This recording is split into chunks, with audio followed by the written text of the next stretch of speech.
Gracias, Jesús. Te damos, Señor, las gracias por darnos la oportunidad de nuevo de estar reunidos en tu nombre, Jesús, de poder compartir tu palabra, Señor, de aprender de ti.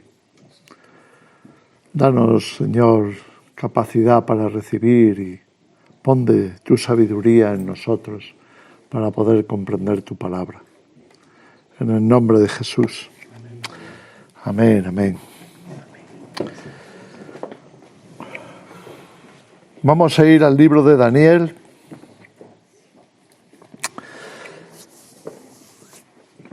El libro de Daniel comienza cuando Nabucodonosor era rey de Babilonia. Fue Nabucodonosor quien invadió, como sabemos, después de que Jeremías lo estuviera profetizando varias décadas, que debido a la idolatría, debido a la corrupción de Israel, serían invadidos por Babilonia. Esta es la historia de ese periodo de Israel. Nabucodonosor fue entonces el instrumento de juicio.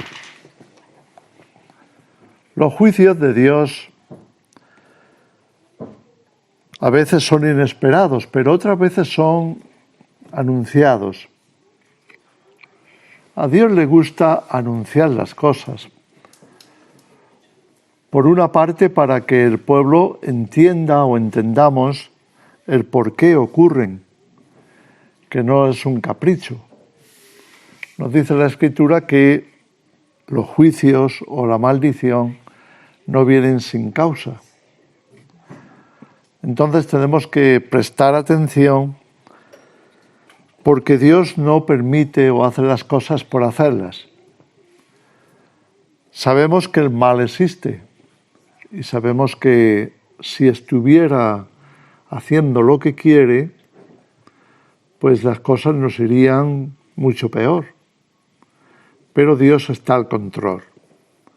Eso significa que Dios pone límites. Cuando van a llegar los juicios, Dios suele anunciarlo, ya sea por profecía o ya sea simplemente por advertencias de la propia palabra que nos dice qué hay que hacer para que no vengan los juicios o qué hay que hacer para que sí vengan. De una forma u otra tenemos que prestar atención porque Dios, que está al control, no va a permitir que nada ocurra sin su supervisión. Nabucodonosor tenía el permiso de Dios para traer juicios sobre Israel. También, como sabemos, a lo largo de la historia ha habido muchos juicios. Sin ir más lejos, en el siglo XX hemos vivido dos grandes juicios que conocemos como las guerras mundiales. Fueron tiempos terribles, tiempos de destrucción, tiempo de muerte. Fueron tiempos muy difíciles para todos, con la particularidad de que esas guerras fueron mundiales. Quiero decir que no estaban enfocadas solamente en un punto, sino que implicaron a muchas naciones, muchos países, con más o menos intensidad. Pero fueron mundiales. La Segunda Guerra Mundial fue un conflicto que envolvió a 150 países, para que entendamos por qué se llaman guerras mundiales. No quiero decir que fueron 150 países en el frente de batalla, pero sí que estuvieron activos en ese conflicto, en esa guerra. Nabucodonosor invadiría como un imperio finalmente a Israel para traer el juicio de Dios. Dios no solamente iba a utilizar a Nabucodonosor para traer juicios, sino también para darnos en la Escritura un ejemplo de por qué vienen los juicios. Fijaos que cuando estudiamos el capítulo 3 de Daniel, si lo tenéis ahí abierto,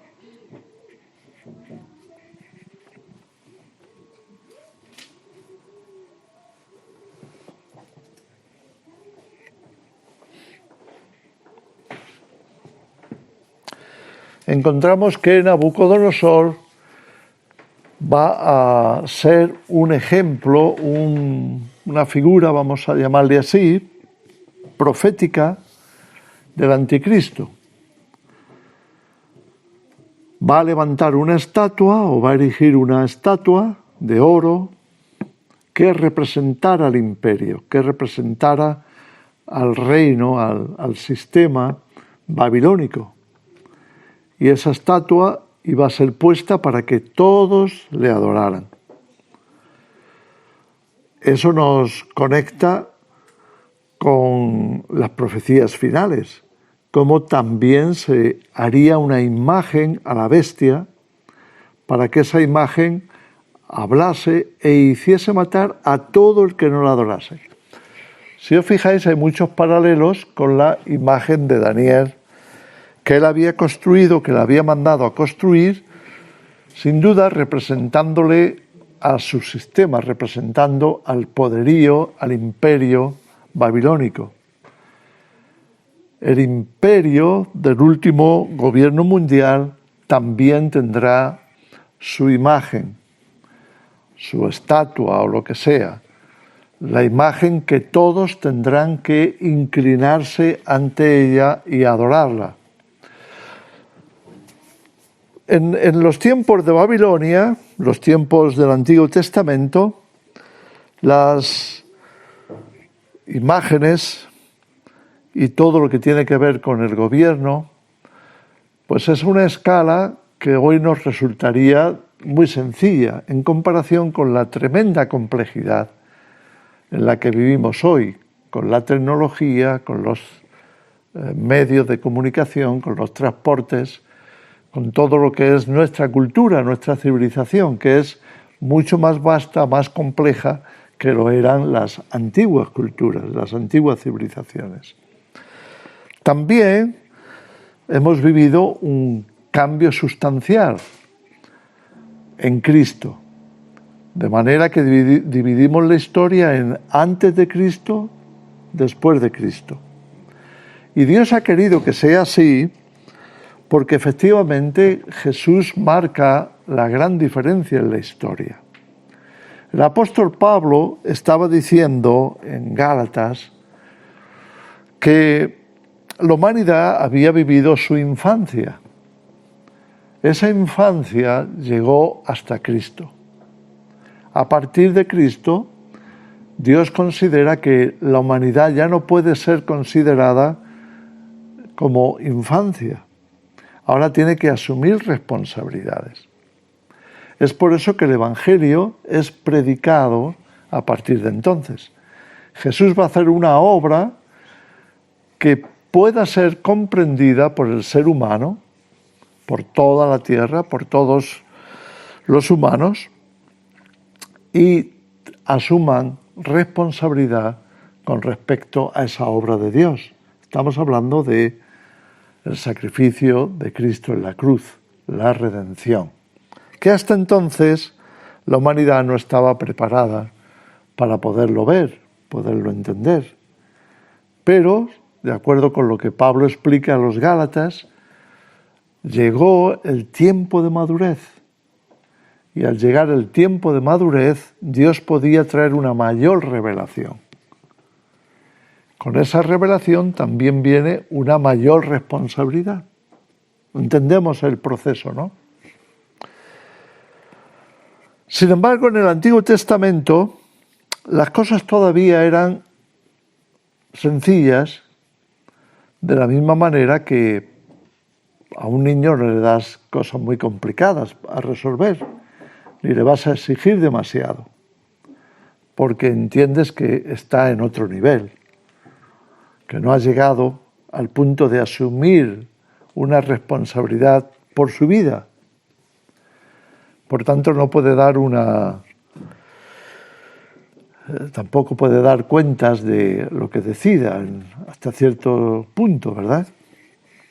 Bien, pero aquí en la tierra Dios va a seguir utilizando estos elementos de los gobiernos, de los imperios, de los reyes, de las cosas que van a pasar en la historia, como un libro abierto, como un modelo, algo así como un ejemplo didáctico para enseñar precisamente la necesidad de madurar, que el ser humano tiene que crecer, tiene que buscar a Dios, tiene que dar cuentas, tiene que entender que si las cosas funcionan mal o se hacen mal, tienen consecuencias. Pero lo hacemos también nosotros con los niños, ¿o no? Desde pequeñitos les enseñamos que hay cosas buenas y malas, que hay cosas que traen mal fruto y otras que traen buenos frutos. Y de esa forma les vamos enseñando a crecer y madurar. Así Dios va a hacer con la humanidad en el Antiguo Testamento. Cuento todo esto para que entendamos por qué ocurren estas cosas. Lo que leemos después de Daniel 2, que nos anuncia el futuro de la humanidad, el futuro de los gobiernos, hasta llevarnos al reino revelado de Dios, el reino final, el que permanecerá para siempre. Después de dar a Nabucodonosor ese sueño que le iba a sorprender y que iba a demandar que hubiera un profeta de Dios para revelarlo, pues después de esto, Dios en el capítulo 3, va a amplificar de una forma profética las cosas que acontecerían en ese futuro. Así que Daniel 3 es un pasaje profético acerca del tiempo final. Todo Daniel nos habla del tiempo final. Incluso los capítulos que no estudiamos cuando estudiamos el tiempo del fin. ¿Qué nos dice?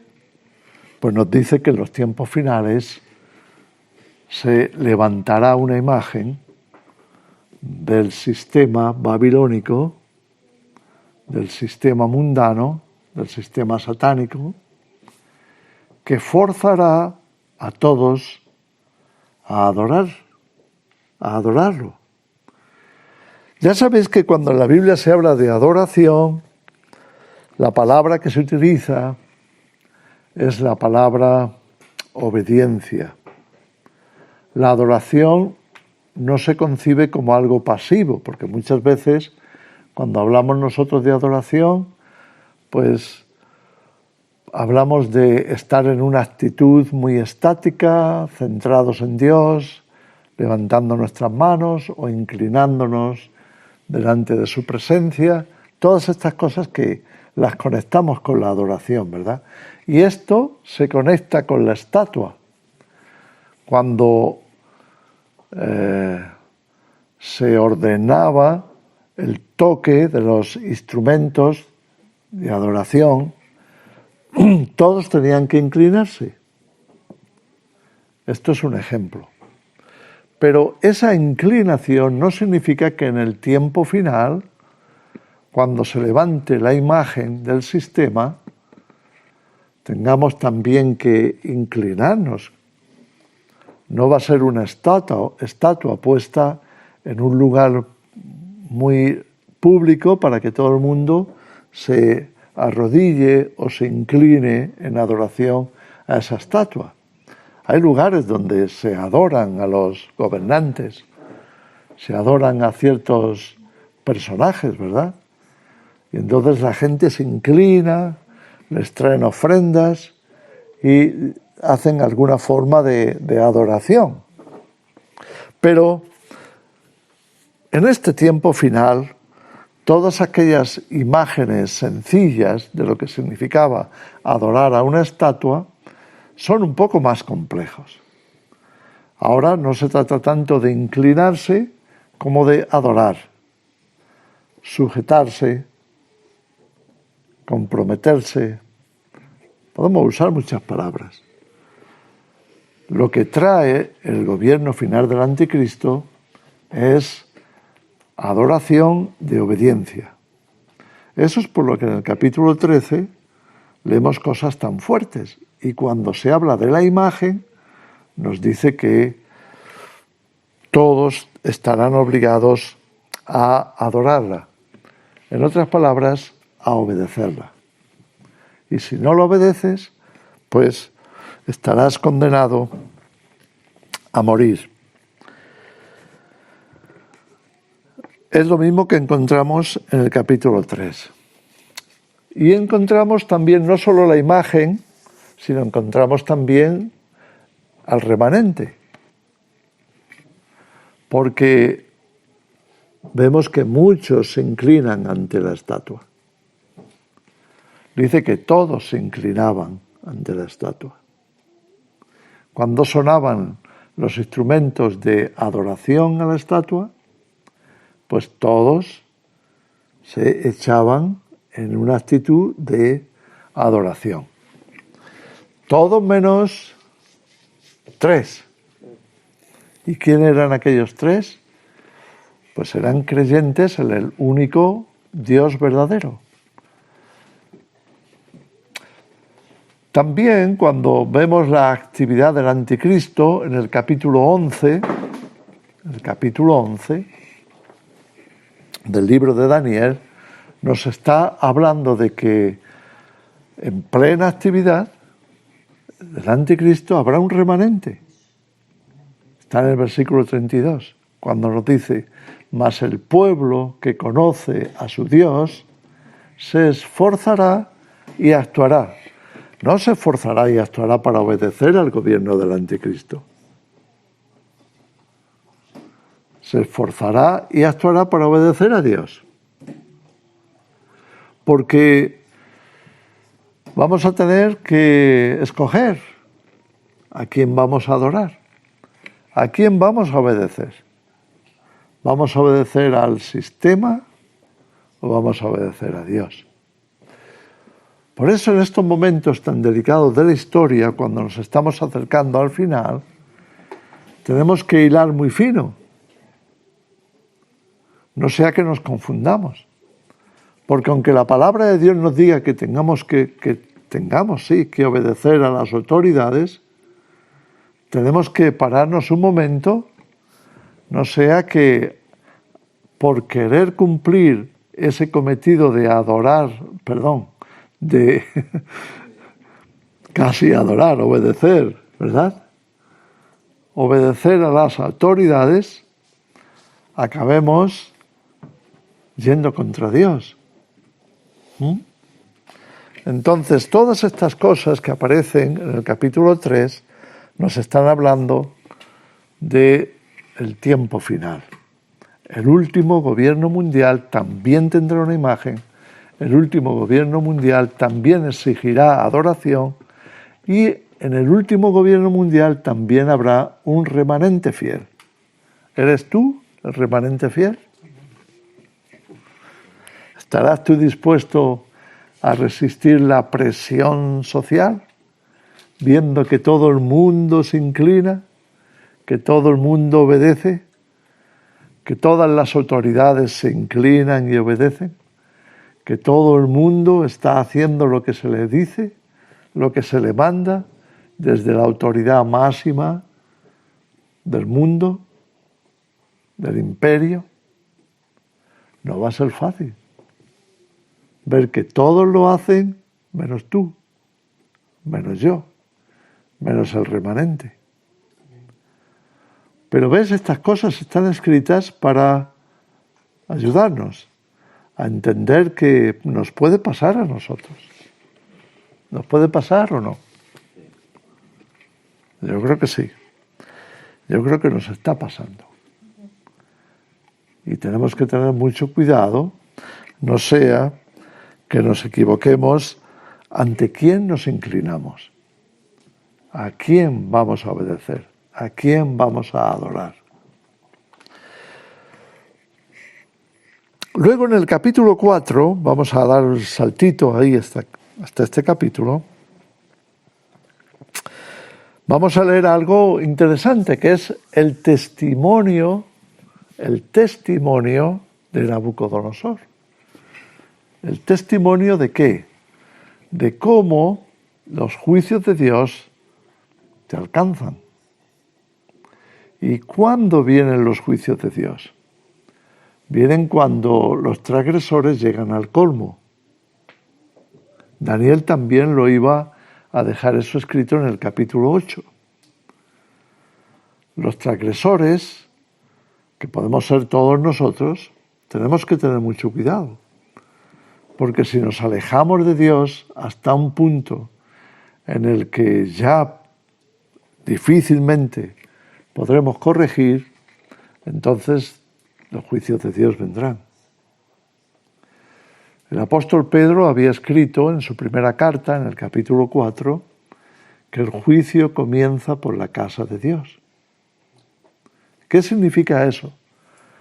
Significa que el pueblo de Dios, porque estamos hablando de una escritura del Nuevo Testamento, y la casa de Dios no es un templo. No está hablando de Jerusalén, ni de Roma, ni de ningún sitio físico en concreto. Está hablando del pueblo de Dios. La casa de Dios, nos dice ahí el apóstol Pedro, será la primera en recibir los juicios. Es necesario, escribe, que el juicio comience por la casa de Dios. ¿Por qué el juicio viene sobre la casa de Dios?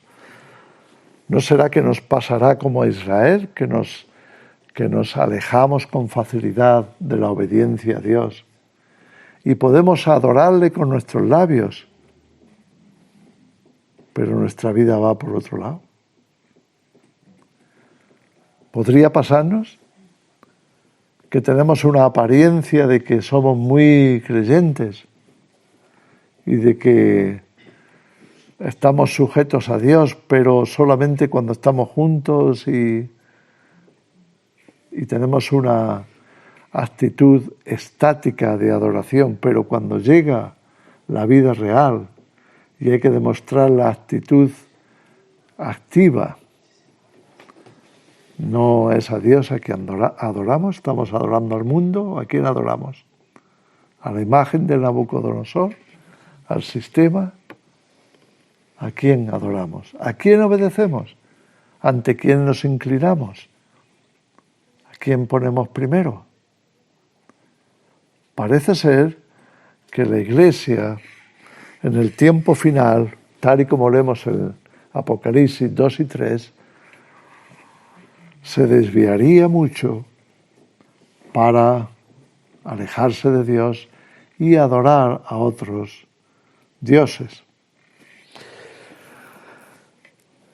¿Qué ocurre en el capítulo 4 de Daniel? Pues Nabucodonosor nos cuenta su testimonio de cómo le llegaron a él los juicios de Dios.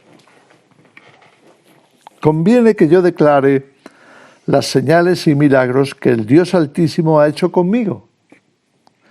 Cuán grandes son sus señales y cuán potentes sus maravillas. Su reino sempiterno, y su señorío de generación en generación. Yo, Nabucodonosor, estaba tranquilo en mi casa y floreciente en mi palacio. Vi un sueño que me espantó y tendido en cama, las imaginaciones y visiones de mi cabeza me turbaron. Por esto mandé que vinieran delante de mí todos los sabios de Babilonia para que me mostrasen la interpretación del sueño. Y vinieron magos, astrólogos, caldeos y adivinos, y les dije el sueño, pero no me pudieron mostrar su interpretación. ¿Os acordáis en el capítulo 2? Había tenido un sueño, pero se había olvidado de él. Solamente tenía ese sentimiento que había vivido en esa noche de estar muy preocupado. muy turbado, muy inquieto. Sabía que había tenido una pesadilla, pero no se acordaba de qué iba. Entonces, no le pudieron tampoco mostrar nada. Daniel oró con sus compañeros y recibieron la interpretación. Aquí sí que va a decir el sueño, pero tampoco le pueden ayudar. Dios también lo tiene reservado para que Daniel lo interprete. Hasta que entró delante de mí Daniel, cuyo nombre es Beltsasar, como el nombre de mi Dios, y en quien mora el espíritu de los dioses santos. Conté delante de él el sueño diciendo: Beltsasar, jefe de los magos, ya que he entendido que hay en ti espíritu de los dioses santos y que ningún misterio se te esconde, declárame las visiones de mi sueño que he visto y su interpretación. Estas fueron las visiones de mi cabeza mientras estaba en mi cama. Me parecía ver en medio de la tierra un árbol cuya altura era grande.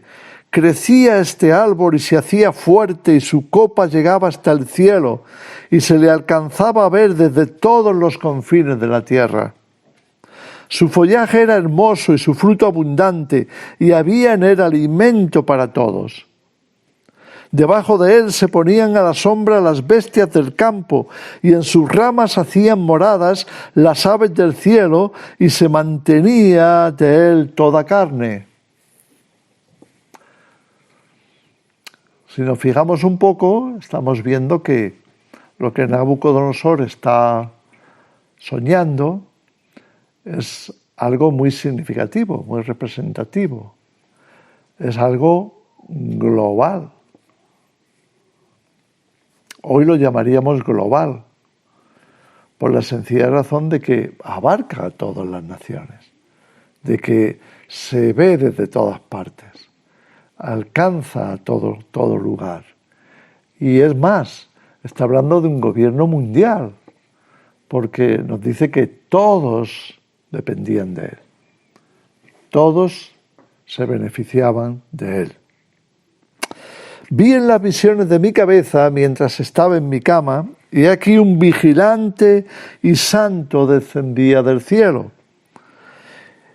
un ángel, y clamaba fuertemente y decía así: derribad el árbol y cortad sus ramas, quitadle el follaje y dispersad su fruto. Váyanse las bestias que están debajo de él y las aves de sus ramas. Mas la cepa de sus raíces dejaréis en la tierra con atadura de hierro y de bronce entre la hierba del campo. Sea mojado con el rocío del cielo y con las bestias sea su parte entre la hierba de la tierra. Su corazón de hombre sea cambiado y le sea dado corazón de bestia. Y pasen sobre él 7 tiempos. La sentencia es por decreto de los vigilantes y por dicho de los santos la resolución, para que conozcan los vivientes que el Altísimo gobierna el reino de los hombres y que a quien él quiere lo da y constituye sobre él al más bajo de los hombres. Yo, el rey Nabucodonosor, he visto este sueño. Tú, pues, Beltsasar, dirás la interpretación de él, porque todos los sabios de mi reino no han podido mostrarme su interpretación, mas tú puedes, porque mora en ti el espíritu de los dioses santos. Entonces, Daniel va a estar recibiendo de Dios la interpretación, pero está muy preocupado por lo que recibe. Y le va a costar decirlo. Finalmente el rey le va a insistir: Daniel, no estés tan preocupado, sea lo que sea, tú dímelo. Y finalmente Daniel se lo va a decir. Y le va a decir: ese árbol eres tú, es tu reino. Tú te has enorgullecido, te has levantado, Dios te ha favorecido y tú lo has tomado como para engrandecerte. Ahora, le dice Daniel, si te humillas, pues las cosas podrían cambiar, por lo menos podrían retrasarse. ¿Por qué no empiezas a pensar, le dice Daniel, por qué no empiezas a pensar en los más pobres y les ayudas? Porque estás viviendo a lo grande y se te ha olvidado la realidad. Y se te ha subido a la cabeza todo lo que Dios te ha dado y te crees que ahora ya eres imbatible. Ahora ya estás como pensando que eres un dios o algo así.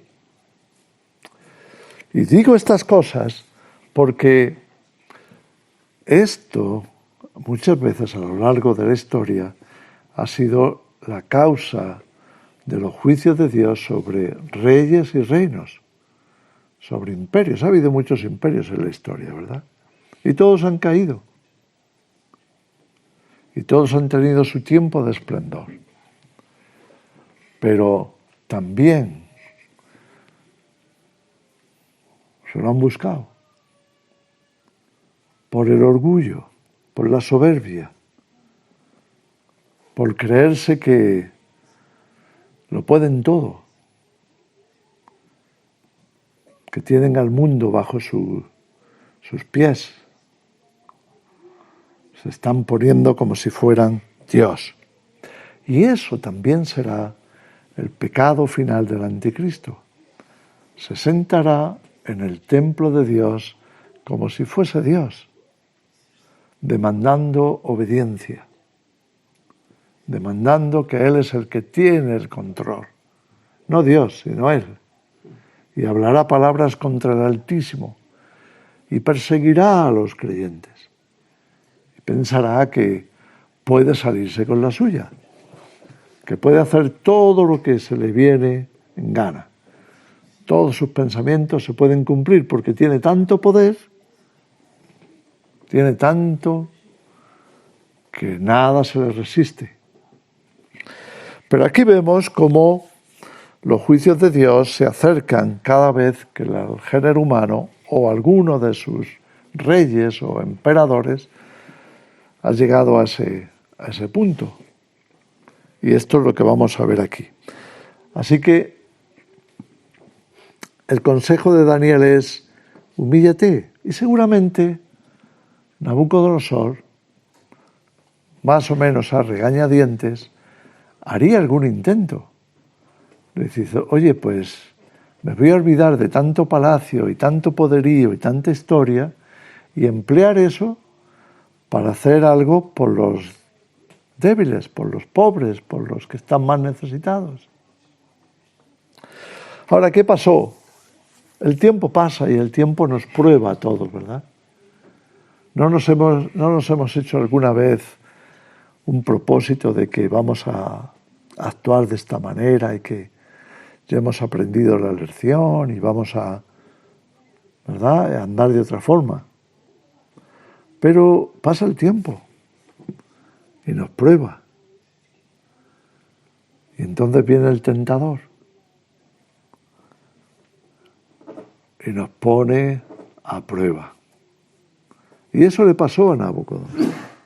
Y dice que un año después de este sueño, pues de pronto él comenzó a exaltarse, a presumir de que todo el imperio vasto, enorme, que había desarrollado, era gracias a él. Y que todo el esplendor de Babilonia, que estaba considerada la maravilla del mundo, había construido una ciudad ejemplar, una maravilla de ciudad, pues todo era debido a él y solo a él. Y en ese momento vinieron los juicios de Dios sobre Nabucodonosor. También al anticristo le va a pasar, ¿no crees que le va a pasar? Porque él también va a ponerse en ese plan de que todos le tienen que adorar, todos le tienen que obedecer, pero los juicios de Dios caerán sobre él, porque nadie puede exaltarse de esa manera y quedar impune. Dios está mirando, Dios está al control. Dios sabe. Y nosotros también tenemos que tener mucho cuidado de que nada se nos suba a la cabeza. De estar siempre reconociendo que todo se lo debemos al Señor. Que es todo pura gracia, es misericordia. No son méritos propios, no hay nada de lo que podamos presumir. La Biblia insiste en ese tema. Dios no permitirá que nadie presuma en su presencia,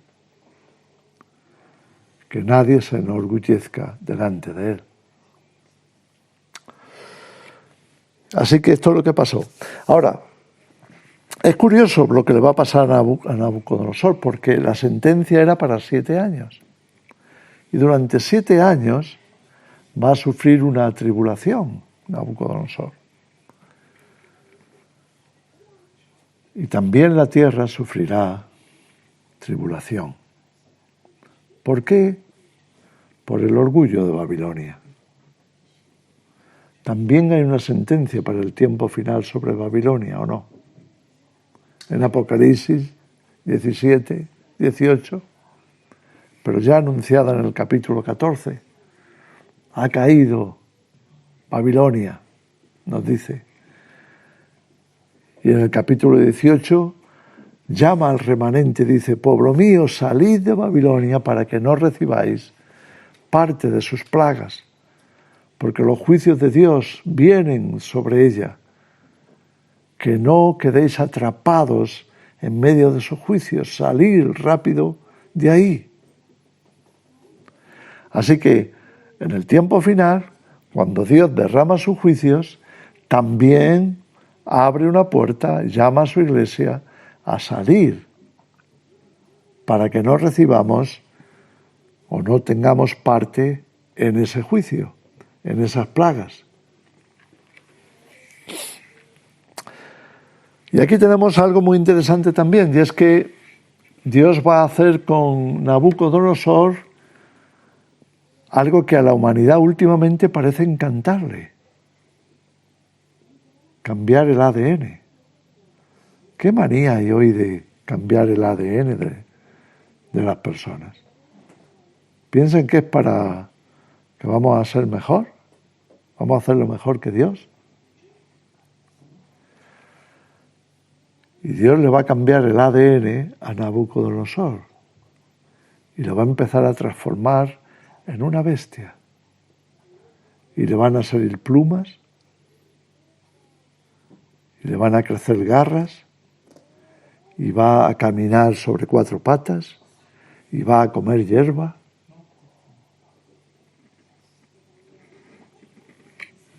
Obviamente no era un humano.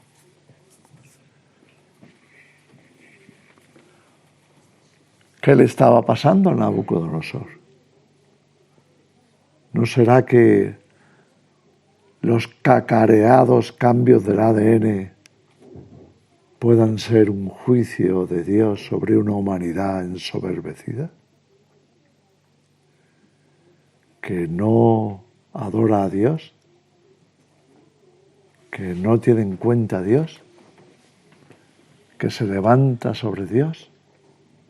¿Que incluso desprecia, blasfema, como el anticristo, y desobedece? ¿Qué tiene que permitir Dios para que se arrepientan o nos arrepintamos? Bueno, ahí tenemos el testimonio de Nabucodonosor. Y así estuvo 7 años, hasta que Dios dijo: vale, había aprendido su lección. En su corazón, él estaba dispuesto a arrepentirse. Y Dios le volvió a modificar el ADN. Dios no necesita hacer una operación, ni ponerte una inyección, ni nada parecido para cambiar tu ADN. Para Dios eso es fácil. Dios vela porque nos mantengamos como estamos, Pero si nos rebelamos contra él, podríamos tener también un cambio genético. ¿No crees?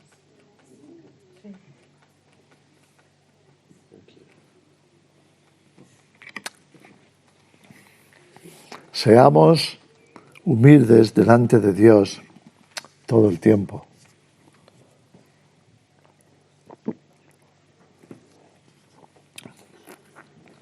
Para que nada de eso nos ocurra, que nadie nos pueda arrastrar, seducir, engañar, tentar y arrastrar lejos de Dios y lejos del carácter de Dios. Así que vemos que el capítulo 4 también nos habla del tiempo del fin y nos habla de lo que pasaría en el futuro, lo que puede ser un principio. Cuando nos alejamos de Dios, cuando la humanidad se aleja de Dios, cuando los gobernantes se alejan de Dios, nos transformamos en bestias.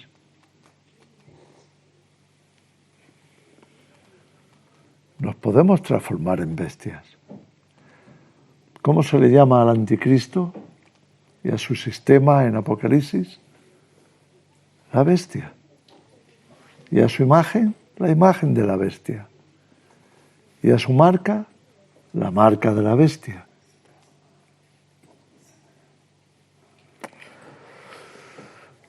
Todo es perturbado por el pecado y la soberbia, sobre todo por la soberbia, porque hay pecados de ignorancia, pero hay pecados de mucha más implicación y gravedad, y la soberbia es el mayor de ellos, el más peligroso, porque nos hace creer que podemos sustituir a Dios. ¿No fuese el pecado de Satanás? Pensarse que podía hacerle la competencia a Dios, que podía sustituir a Dios. Ese peligro siempre está latente. Y sin darnos cuenta, hay muchas personas que lo están viviendo. No solo rechazan a Dios, se levantan en orgullo, en soberbia, como si ellos fueran Dios. Que Dios nos ayude a mantenernos humildes. Y ese es el papel también del remanente. Mostrar que mientras la bestia, los bestias, como queramos llamar a su sistema, se alejan cada vez más de Dios, atrayendo sobre sí los juicios, nosotros todavía podemos ser testimonio y ejemplo de cómo deberíamos de actuar, cómo debería de ser la humanidad. Y por eso Dios nos tiene aquí, para que seamos ejemplo. No hace mucho alguien me preguntaba, ¿y por qué nos deja Dios ver tantos males? ¿Y por qué nos deja ver Dios lo que parecen juicios suyos de maldad, de destrucción, de tanto que está ocurriendo en el mundo que es terrible, que nos da hasta corte de hablar de esas cosas? La maldad llega a un extremo en el que ya hasta da vergüenza hablar de esas cosas. Pero hay una razón por la que estamos aquí. Estamos aquí como testigos, porque habrá un juicio. Y los malvados, aquellos que se rebelaron hasta tal extremo contra Dios, que están provocando tantos males, no podrán decir nada. Porque nosotros somos testigos. Somos testigos. Hemos pasado por eso. Lo hemos visto. hasta nos ha amenazado a nosotros, nos ha puesto en peligro, nos ha afectado de una u otra forma. Lo hemos visto, lo hemos oído. No podrá decir nada. Cuando el juicio de Dios se derrame, nada se podrá reclamar. Terminamos con este pensamiento. El apóstol Pablo, en 1 Corintios, nos dice que los santos, el pueblo de Dios, han de juzgar al mundo. Juzgaremos a los ángeles. No sé si estamos capacitados o estaremos capacitados para emitir un juicio, para ocupar el lugar del juez, pero por lo menos sí para ser un tribunal que pueda atestiguar, que pueda haber experimentado las situaciones que se juzgan. Y en este sentido, nuestro juicio también contará como testigos. Por eso, mientras estemos aquí, entendamos el propósito. Dios nos permite que pasemos por esta época tan cruel, tan cruda, de tanta maldad, porque Dios nos está dando de alguna forma el privilegio de ser esos testigos, que podamos atestiguar delante de Dios y de los hombres la verdad, toda la verdad y nada más que la verdad, porque lo habremos pasado, lo habremos vivido. ¿Podemos entender eso? Hacemos una oración. Señor, te damos las gracias por tu palabra, siempre presente, siempre viva. Gracias por todos estos ejemplos del Antiguo Testamento que nos conectan con las realidades, las verdades que tú quisiste revelar. Señor, gracias por habernos mostrado la verdad en medio de estas situaciones, en medio de los tiempos que nos han tocado vivir. Ayúdanos, Señor, a ser ese remanente